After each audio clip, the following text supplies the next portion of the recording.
Hi guys, I'm back again today with another Hinduism reaction. But this is how the universe was created according to Hinduism.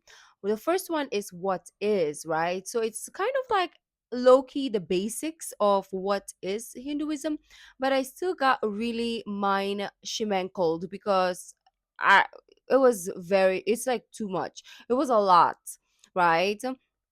I had so many questions going in, and I still have so many questions. So you guys have asked me to check this out, and I hope it answers some of our question. And I have a snack, right? Because the whole day, no electricity. I just got electricity, and it's 6 p.m. and I have to upload something. So sorry if I'm gonna be like snacking, but I will try for you guys not to hear because um you know what, my mind is like, I don't know what's gonna happen in this reaction because you guys will be like you guys said in the comments like your mind will be mind blown, and I'm like, oh my gosh, how mind blown am I gonna get even more? But let me stop talking, and before we start, don't forget to subscribe, click the bell button, and let's get straight into this video. Let's get it. The universe is a mystery that has always puzzled mankind. How was it created? And who is responsible for creation? In Hinduism, there are many theories about how the universe was created in the earliest days. Let's explore some of them. In Hinduism, the universe is not one single entity. There are an infinite number of universes that are constantly. So it's like dimensions, right? I think, I don't know, sometimes I do believe in that though. Sometimes I'm like, yeah, because we get deja vu and it kind of mind boggles me still. And maybe I exist in another universe. We'll see. Being created and destroyed. In other words, we live in a universe that belongs to a multiverse. A universe will ultimately die, but the multiverse lives Oh, on. really? Lord Vishnu is a personification of this multiverse. According to Hinduism, Lord Vishnu was asleep in the cosmic ocean of all causes before the creation of the universe. His bed is a giant serpent with thousands of cobra like hoods. The universe was I have phobia created with in a snakes, so triad of roles: creator, maintainer, and destroyer. Lord Vishnu is the maintainer, Lord Brahma is the creator, Lord Shiva is the destroyer. The universe was created through the actions of Lord Vishnu, who slept and let a lotus bloom from his navel. The lotus stem represents the creation of the universe, while Brahma is found at the flower's center and represents the creator. The time it takes for one universe to be created and the next one to end is also the duration of one breath of Lord Vishnu. When he exhales, thousands of universes come into being and a new Brahma is born in each one. But when Lord Vishnu inhales, all universes get sucked in and Brahma dies. Lord Brahma represents the universe that we live in. He creates all life forms and is responsible for the physical world that we live in. Lord Vishnu is the personification of the eternal multiverse. He is responsible for the continuation of life in all universes. Brahma is the representation so is he the god of all gods, or are they all equal? Let me know, guys. of our temporary physical universe, while Vishnu is the representation of the eternal multiverse that exists forever without any beginning or end. Mm. The current universe represented by Brahma is not permanent. In fact, it's quite temporary. Brahma only lives for 100 years and then he dies and a new I universe will be see. born. Now, let's talk about time measurements. The Brahma time lives for continuum. 100 years and each year of Brahma has 360 days. And we are currently on the first day of the 51st year of his reign. There are day and night. During the day, Brahma creates life, and during the night, all life he created is absorbed back into him. Therefore, we will only be there for this day of Brahma, which is the first day of his 51st year. What? But don't be sad. Let me promise you that this is quite a long day. Yug, large units of time.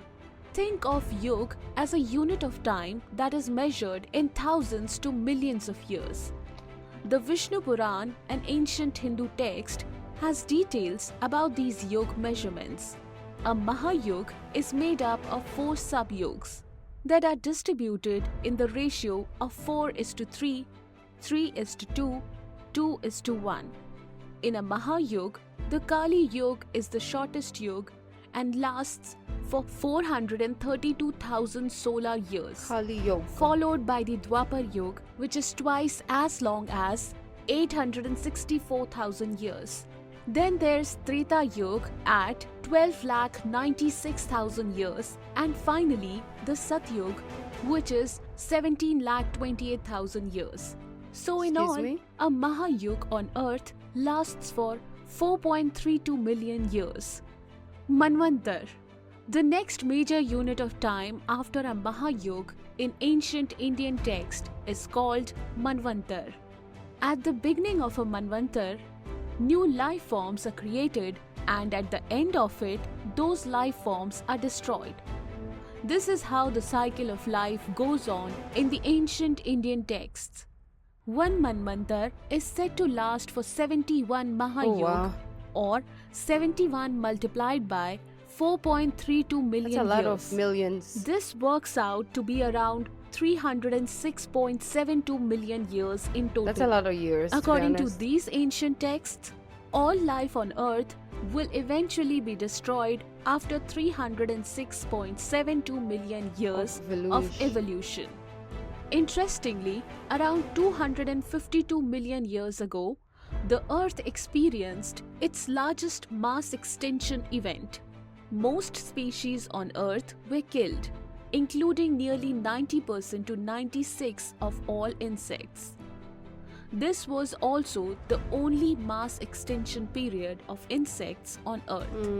After each mass extinction of life forms, there is a period of recovery called Sandhikal. This period lasts for one Satyug, or 1.728 million years. According to the latest estimates from modern science, it is believed that it took around 10 million years for life on Earth to recover after the Permian-Triassic extinction event. As you can see, it took our planet 10 million years to get back to its feet after suffering the greatest mass extinction in history. Kalp, Day of the Brahma or Universe. So if, okay, example, we went through the extinction, how did we repopulate ourselves again?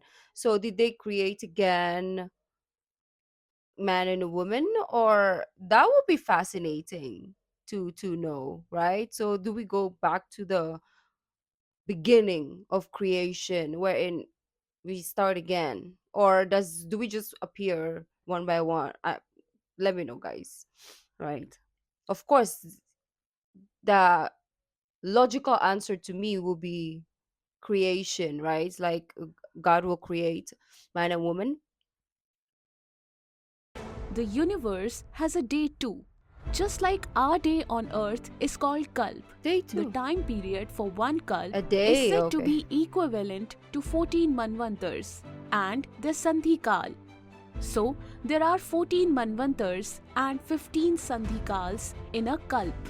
During the Sandhikal before the first Manvantar, no life has evolved yet. Oh. So, one Kalp equal to 14 multiplied by Oh my God, my head hurts. 306.72 million years plus 15 multiplied by Where did we get this? 1.728 million years, which makes it one Kalp equal to 4.32 billion years. Where did we get? I know where we got that 370 million. Yes, we just found out that. But what? How did we get that there is 14 kalpa and there's 15 the other one, right? How did we know that one? And let me know if you're a Hindu, right? Do you have to know all these?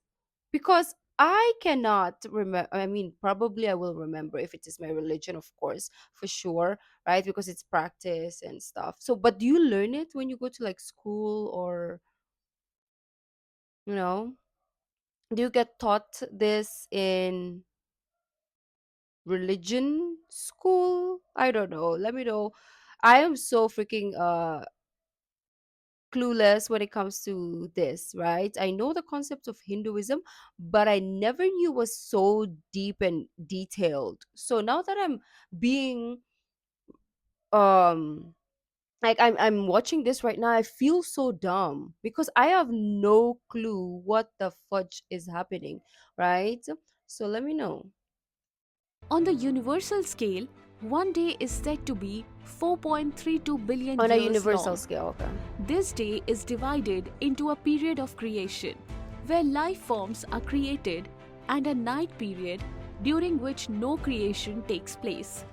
Each of these periods is also 4.32 billion years long. In other words, one day of Lord Brahma on the universal scale is 8.64 billion years long. Mm. It's interesting to note that, according to modern scientific discoveries, the oldest life form on the Earth is 4.28 billion years old. Okay. Mahakal. That one really Kalp. makes sense. A unit at universal scale is further extended with days and years similar on Earth, so that a month at the universal scale is 30 kalp, that is 30 Mm. universal days, and a year at the universal scale is 12 such universal months. This enables life forms to rise and fall in accordance with the karma they have earned. On the universal scale, 100 years are defined as the lifespan of a universe. This is called a Mahakalp. A universe is said to end at the end of its 100 years of age. So, the lifespan of an entire universe is 8.64 multiplied by 30 multiplied by 12 multiplied by 100 billion years, which totals to around 311.04 trillion years. The ancient Indian texts says that our universe is currently on the first day of its 51st year. During this day, we are in the We have a Kali Yuga long of the way to 28th go. Mahayug of the 7th Manvantar. So, we have come to the calculation once again. According to ancient Indian texts, the age of the universe is 50 universal years plus 6 Manvantars plus 7 Sandhi Kal plus 28 Mahayug. 50 universal years equal to 8.64 multiplied by 30 multiplied by 12 multiplied by 50 billion years equal to 155,520 billion years. 6 Manvantars. 6 multiplied by 306.72 million years equal to 1840.32 million years. 7 My head. Sandhi Kal. There's so much math. 7 multiplied by 1.728 million years equal to 12.096 million years. Okay. 28 Mahayug. 28 multiplied by 4.32 million years equal to Who came up with this, though? 120.96 million years. So, the age of the universe, as per ancient Hindu texts, is 157.49 trillion years. Modern science tells us that the universe is around 13.799 billion years old. However, ancient Indian texts predict a much longer timeline. Ancient Indian texts says that the age of the universe is around 311 trillion years. This video is only an attempt to appreciate the great scale of time on which ancient Indians were working. We do not come across any other ancient civilizations that talk in terms of billions or trillions of years of calculations with specific names given to such large periods of time. Like the famous American cosmologist Carl Sagan said in his book Cosmos, the Hindu religion is the only one of the world's great faiths dedicated to the idea that the cosmos itself undergoes an immense, indeed an infinite, number of deaths and Rebirth. rebirths. It is the only religion in which the time scales correspond to those of modern scientific cosmology. Its cycles run from our ordinary day and night to a day and night of Brahma, 8.64 billion years long, longer than the age of the Earth or the Sun, and about half the time since the Big Bang. Thank you so much, Wow. guys, for watching Okay. this video. If you liked it, like. At the end, it made sense. Okay. In the beginning, it was, we're getting in. In the middle, I was kind of lost because there's so many term and so many numbers, but all those made sense at the end. So we were here to calculate the the age of the universe, and also in comparison to modern science, right? And also the life of Lord Brahma, yeah. I believe so. So, very fascinating. There's a lot of numbers, right? Science and math, of course, is very essential to like a lot of, discoveries. So the fact that we have the numbers, it really finally made sense in my head. I'm like, oh my God, okay, I'm not watching this for no reason. I'm actually watching this to understand, like, you know how Hinduism sees, time, or the length, I mean, the age of the universe. Let me know. I don't know, there's so many questions that I have. Hinduism is just so, like, in depth, more than I thought it was. I thought it was like a very straightforward religion, but there's so much depth to it that I didn't even think of. Let me know if there's other videos like me to check out. If you like this video, don't forget to give this video a thumbs up. And sorry for my slowness, right? I'm like um tired, hungry, and also a lot confused. But if you like this video, don't forget to give this video a thumbs up, subscribe. I'll see you in the next video. Bye.